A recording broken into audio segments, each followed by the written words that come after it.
tonight. Congratulations. Thanks. Questions for Andi? Meg. Hi, Andi. Hi. Just in terms of the emotional aspect of tonight, it does kind of feel like, we've had these 4 games through the series, and now we kind of know that a transition for this team is ahead. Does a night like tonight kind of give you that moment as this version of the team to have that moment together and then think about there's something new coming up? Yeah, I think that it's been an emotional couple weeks and has sparked a lot of reflection and a lot of memories and a lot of conversations and a lot of talks about the future. Right now, I feel like we're really enjoying this moment and really enjoying celebrating Carli.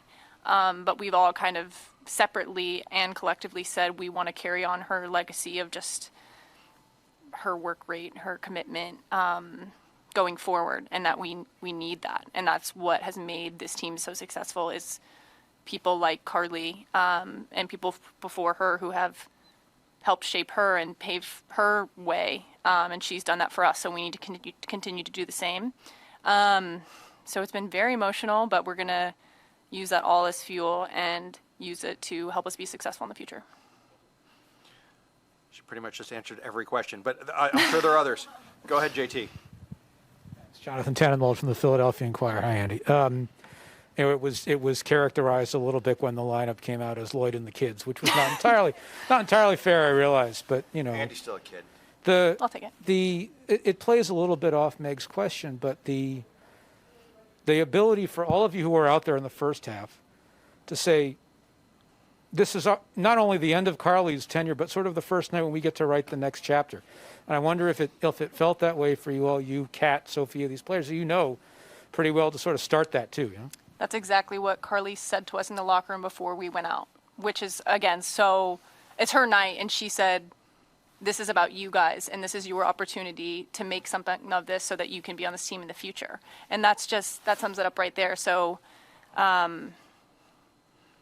that's exactly what she said, is like, take this opportunity. And she said that to me last camp when I was back in, and again, moments like that where she's interacting with younger players are so meaningful, and just always pushing everyone to believe it themselves and give it their all. So I think we rose to the challenge tonight, and that was really fun to do that for her.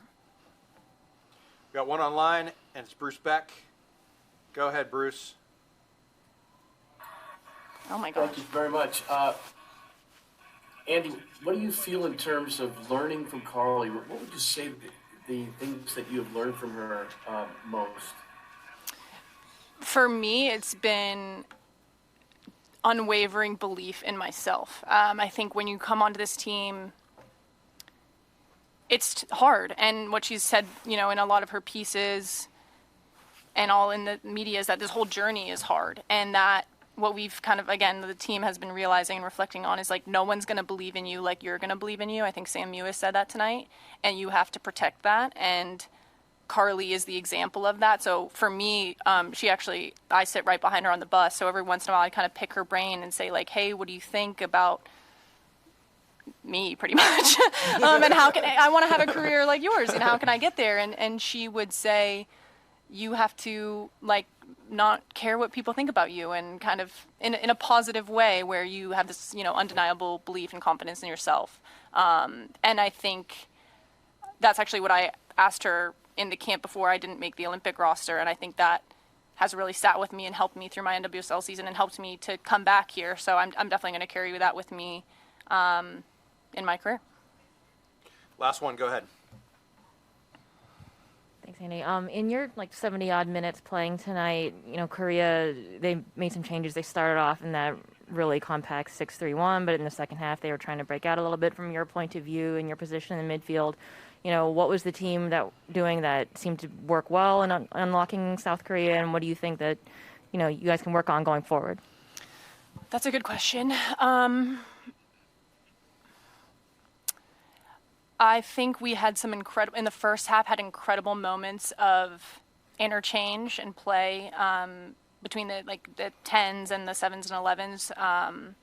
And I think that was really working well for us. I think there were opportunities where we could have unleashed a little bit sooner. So I think, again, just working on balancing the transition and when to go versus when to be patient. But I think we did well. I think that can always be better. But yeah, I think it was a good performance overall, and continuing to work on our countermeasures and being, prepared for their counter as well, because they had so many numbers back, and being able to shut things down early. Awesome, Andi. Thank you for your time. Good Thank luck in you. the playoffs. Thank you. Thanks, everybody.